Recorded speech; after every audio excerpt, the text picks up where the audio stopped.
عمران خان ہے اور یہ اس کے ایک خط پر ان کی ٹانکیں کانپنے لگ جاتی ہیں تو اس لیے یہ بیچارے پریشان ہو جاتے ہیں اور صبح سے لے کے شام تک گالیاں دیتے ہیں ان کو، اور میرے خیال میں کوئی چینل نہیں ہوتا ہے جو ان کے کنٹرول میں نہ کیا ہو انہوں نے، بدقسمتی ہے یہ بھی۔ خوسا صاحب یہ بتائیے کہ جو 26 نومبر کو واقع ہوا تھا اس کے اوپر آپ نے استغاثہ لگایا تھا اور درخواست دی تھی شہباز شریف کے خلاف مقدمے کے لیے، کہاں تک اس کیس کا پہنچا ہے؟ مقدمہ ہوتا ہے نہیں ہوتا، کیا وجہ؟ یہ ہفتے کو لگی ہوئی ہے، ایک جج صاحب کو تبدیل ہو گئے ہیں، پھر ایک کو ہائی کورٹ کا جج لے لیا گیا ہے، اور وہ جو ہے اس وقت ایکٹنگ جو جج صاحبہ ہیں وہ ظاہر ہے کہ وہ کہتی ہیں کہ میں تو سن نہیں سکتی ہوں، اس لیے تاریخ ہی میں ڈال سکتی ہوں، تو وہ تاریخوں پہ تاریخیں جو ہے اس پہ ڈالی جا رہی ہیں، اور اس میں پیش رفت اس لیے نہیں ہو رہی ہے کہ وہ جج صاحب جو ہے سننے کو تیار نہیں، اور ظاہر ہے اس فسطائیت میں ہر کوئی میرے خیال میں اپنی جو ہے وہ عزت بچاتا ہے، اپنی جان بچاتا ہے، وہ جان کی امان پاؤں تو کیا میں کہوں کہ وہ ان کو جو ہے کوئی اگر اسپیس ملے گی تو وہ کریں گے، لیکن دیکھیں یہ جتنے بھی چاہے 270 شہید کیے ہیں یا جتنے بھی شہید ہوئے ہیں، ہمارے پاس جو ہم نے لاشوں کے ثبوت دیے ہیں وہ تو ظاہر ہے کچھ ایسے ہیں جو سامنے نہیں آ پائے، کچھ ایسے ہیں جن کو کہا گیا کتنے نمبر ہیں ایکسیڈنٹ میں سینکڑوں میں ہیں، چھوڑ دو اس کو، یہ سنے تو صحیح نا، ہم تو ثابت کریں گے یہ مسنگ پرسنز بھی ہمارے مطابق انہوں نے جو ہے وہ بھی ڈمپ کر کے شہید کر دیے، تو وہ آئے تو صحیح نا، 26 نومبر کا مواخذہ تو ہونے دیں، پہلے ہماری شرائط تھی کہ جو ہے 9 مئی اور 26 نومبر کی ذرا جوڈیشل کمیشن بنا لیں، اس پہ بھی یہ جو ہے بالکل اس طرح سے بضد ہو کر انہوں نے پارلیز ختم کر دیے آپس میں، یعنی وہ جو پولیٹیکل سٹیبلٹی آنے کا امکان تھا وہ بھی ایک ایسی انوکوس قسم کی شرط جو تھی، ہم نے یہ نہیں کہا تھا کہ تم جو ہے گھر چلے جاؤ اور تمہیں جو ہے وہ چھوڑ دو، ہم نے کہا تھا 9 مئی اور 26 نومبر کا جوڈیشل کمیشن بنا کر اس کا جو ہے دودھ کا دودھ پانی کا پانی، اس سے بھی بھاگ گئے، تو پھر آپ اندازہ کیجئے گا کہ کتنی شرطیں ہیں۔ خوسا صاحب یہ بتائیے گا کہ 77 سالوں سے ہم یہی سوچ آ رہے ہیں کہ قوم کا 80% بجٹ جو ہے وہ اداروں کو جا رہا ہے سیکیورٹی کے لیے، اور سمجھنے میں یہی آ رہا ہے کہ 70 سالوں سے دہشت گردی بھی نہیں ختم ہو رہی۔ یہ جو نسل جب سے پاکستان بنا ہے، کبھی اسلام خطرے میں ہوتا ہے، کبھی پاکستان خطرے میں ہوتا ہے، اور کبھی ہم کفر کے فتوے دیتے ہیں، کبھی ہم جو ہے غداری کے فتوے دیتے ہیں۔ ارے خدا کا خوف کرو، لیاقت علی خان کے قتل سے لے کر آپ محترمہ فاطمہ جناح کو ہم نے سیکیورٹی رسک کہا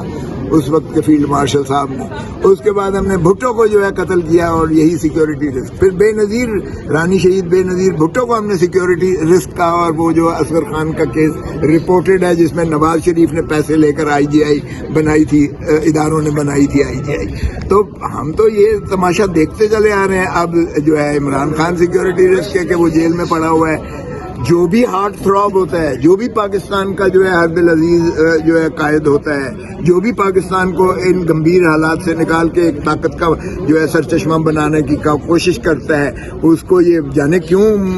اس کے جو ہے وہ ہو جاتے ہیں۔ ضیاء الحق کی تو سمجھ آتی ہے، اس نے فکری انتشار پیدا کیا، اس نے طبقاتی انتشار پیدا کیا، اس نے جو ہے لسانی انتخاب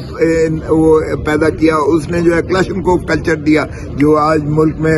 جو ہے ناسور کی طرح تناور درخت کی شکل میں ہماری سوسائٹی کو سارا کھاتا چلا جا رہا ہے، لیکن اس پر تسلسل سے یہ ماشاءاللہ جو اسٹیبلشمنٹ عملداری ہے اور جاری و ساری۔ ضیاء الحق سے آگے آتے آتے باجوہ صاحب کے متعلق بھی بتائیں، انہوں نے کیا پیدا کیا؟ باجوہ صاحب نے آپ کے سامنے ہے، باجوہ نے جو کیا اس نے اپنا تسلسل جا کے لیا، اس نے اپنی طوالت لی، اسی نے جا کے نواز شریف کے ساتھ لندن کا پلان بنایا، اسی کا آج شاخسانہ دیکھ رہے ہیں، اسی نے کہا کہ جی پہلے تو جو ہے ایکسٹینشن تب دیتا ہوں، نواز شریف نے کہا جب تجھے اگر تو جو ہے مجھے اس کو عمران خان کو اندر کرے، عمران خان کی پارٹی کو منہدم کرے، مجھے لے کر جائے تاج پوشی کے لیے، اور پھر جب یہاں لے کر آئے تو آپ نے دیکھا 8 فروری 2024 کو پاکستان کی عوام نے کیا اس کا مینڈیٹ دیا، کیا ورڈکٹ دیا۔ شیر افضل مرغا صاحب نے کہا ہے کہ جو عید کے بعد احتجاج ہے وہ کامیاب ہوتا دیکھ نہیں رہا، پارٹی دھڑوں میں بٹی ہوئی ہے اور اس میں حقیقت بھی ہے، تو یہ کس طرح سے آپ لوگ اس کو سکسیسفل کریں گے؟ ایسا تو نہیں ہوگا کہ آدھے لوگ احتجاج کے اس میں کھڑے ہوں گے، آدھے ادھر کھڑے ہوں گے، کوئی منافی کر رہا ہوگا، کوئی کہہ رہا ہوگا کرنا چاہیے؟ وہ شیر افضل مرغا صاحب ذرا اظہار برہمی کر رہے ہیں، چونکہ پارٹی کی جانب سے ان کے خلاف وہ جو ہے کارروائی کی گئی ہے. شیر افضل مروت ذرا جذباتی ہیں, میرے خیال میں وہ محتاط رویہ رکھیں تو ان کے لیے بہتر ہوگا. لیکن کوئی ایسی دھڑا بندی نہیں ہے پارٹی کے اندر. پارٹی کے اندر ایک ہی شخص ہے, عمران خان, جو ہمارا قائد ہے, اور عمران خان کی کال پر اسی طرح لوگ مر مٹنے کو تیار ہیں جس طرح 26 نومبر کو ہوا تھا. یہ قتل و غارت گری جتنی دفعہ بھی کرتے رہے ہیں بڑا, لیکن عمران خان کی ایک کال پر آپ دیکھیں گے کہ ان کی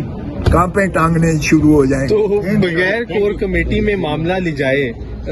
شیر افضل مروت کو نکالنا یہ غیر جمہوری رویہ نہیں ہے؟ کیا خیال ہے؟ مطلب ایک بندہ ڈیسائیڈ کرتا ہے اور وہ نکال کے اس کو کھڑے کر دیتے ہیں, اور پارٹی کے اندر محل کو 50-60% لوگ اس کے حق میں بھی, آپ بھی ان کے حق میں ہیں. میں حق میں اس انداز سے ہوں کہ دیکھیں پارٹی کے اندر کے معاملات کو آپ اس طرح پبلکلی نہ اچھالیں. اگر آپ کا کوئی اختلاف سیکرٹری جنرل کے ساتھ ہے تو آپ اس طرح سے یہ نہ کہیں کہ میں نہیں مانتا. تو پھر اگر آپ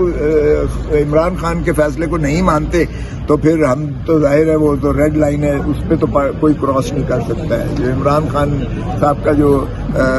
حکم ہوتا ہے وہ پارٹی کے لیے بالکل واجب اور لازم ہوتا ہے. تو اس لیے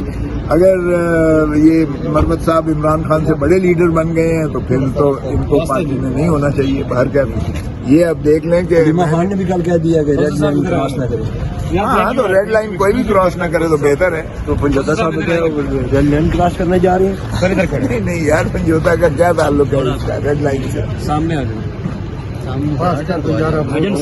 یہ بدقسمتی ہے کہ سیکیورٹی ادارے ہوں یا اسٹیبلشمنٹ ہو یا جو یہ حکومت ہے, ان کا ایک ہی کام ہے کہ عمران خان کو کس طریقے سے پابند سلاسل رکھنا ہے اور عمران خان کی پارٹی کو کس طریقے سے منہدم کرنا ہے اور کس طریقے سے ان کو جو ہے جلسے جلوسوں سے مانے کر کے روکنا ہے. اگر آپ کی ساری توجہ یہ ہو جائے, اس طرف ہو جائے, تو لامحالہ پھر آپ جو انٹیلیجنس نیٹ ورک ہے اس کا فیلیور تو پھر آپ دیکھ ہی رہے ہیں. تو میں سمجھتا ہوں آپ کی توسط سے یہ تقاضا کرتا ہوں کہ انٹیلیجنس ہیڈز کو فوراً مستعفی ہونا چاہیے, نمبر 1. نمبر 2, انٹیریئر منسٹر کو فوراً استعفیٰ دینا چاہیے اپنی ناکامی کو تسلیم کرتے ہوئے, اور ڈیفنس منسٹر کو بھی فوری مستعفی ہونا چاہیے. اس بنا پر نہیں کہ وہ ریحانہ سے ڈار سے ہارنے کے بعد فارم 47 کی پیداوار ہو کر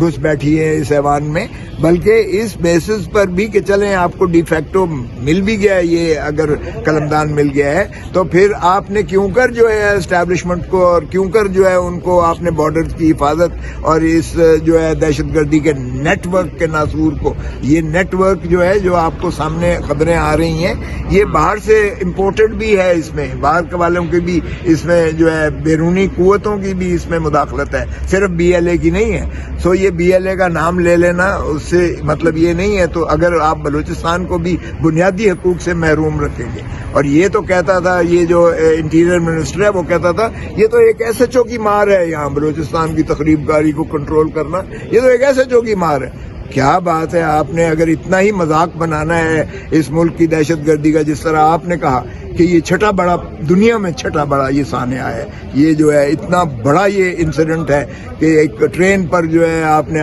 اس کو میزائل بھی مارا یا جو بھی مارا, آپ نے آگ بھی لگتی ہوئی آپ نے ساری دنیا نے دیکھا, پھر ان کو جو ہے شہید ہوتے ہوئے بھی دیکھا, پھر ان کو اغوا ہوتے ہوئے بھی دیکھا, تو سینکڑوں کی تعداد میں, اور آپ نے خبر تک اس کو اسکرین کرنے کی کوشش کی. او بھائی, آج کل کوئی خبر کو اسکرین کر سکتا ہے؟ مجھے بتائیں. دنیا ساری کی نظریں جو ہے ہر ایک جگہ پر ہوتی ہیں, گلوبل ولیج ہے. تو وہ باہر کی دنیا نے جب آپ کا یہ اجاگر کرنا شروع کر دیا اور آپ لوگوں نے سوشل میڈیا پر بھی جس طریقے سے آپ نے اس کو جو ہے دکھانا شروع کر دیا, تو پھر اب ایک معذرت خواہانہ قسم کا ان کا حکومت کی جانب سے بیان آ رہا ہے کہ جی نہیں چھوڑیں گے کسی کو. او بھائی, مذمت کرنا کیا کافی ہے؟ تم ان جانوں کے ذمہ وار ہو جو جانیں ضائع ہوئی ہیں, اس خون کا حساب دو. یہ بے گناہ لوگ جو بیچارے فوجی ہیں جو اپنی چھٹیوں پر جا رہے تھے, جن کی حفاظت کرنا آپ کا فرض تھا, آپ کا کام تھا, اور کہاں یہ منصوبہ بنا,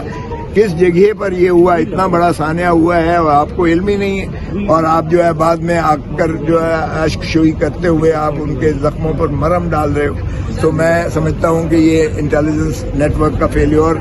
ہے, اور اس وجہ سے بھی ہے کہ یہ اپنی انٹیلیجنس یا اپنا جو ہے دفاع پر توجہ نہیں دے رہے. اسٹیبلشمنٹ نے اپنا کام چھوڑ کر ایک سیاست میں پڑ گئے ہیں. یہ ملکی سیاست میں خدا کا خوف کریں. پاکستان کو اگر مضبوط کرنا ہے تو آئین کے حدود و قیود کے اندر رہتے ہوئے اپنے فرائض منصبی ادا کریں, اور ہر ایک کی جان اور مال کی حفاظت کرنا آپ کا اولین فرض ہے. اچھا، کھوسا صاحب مجھے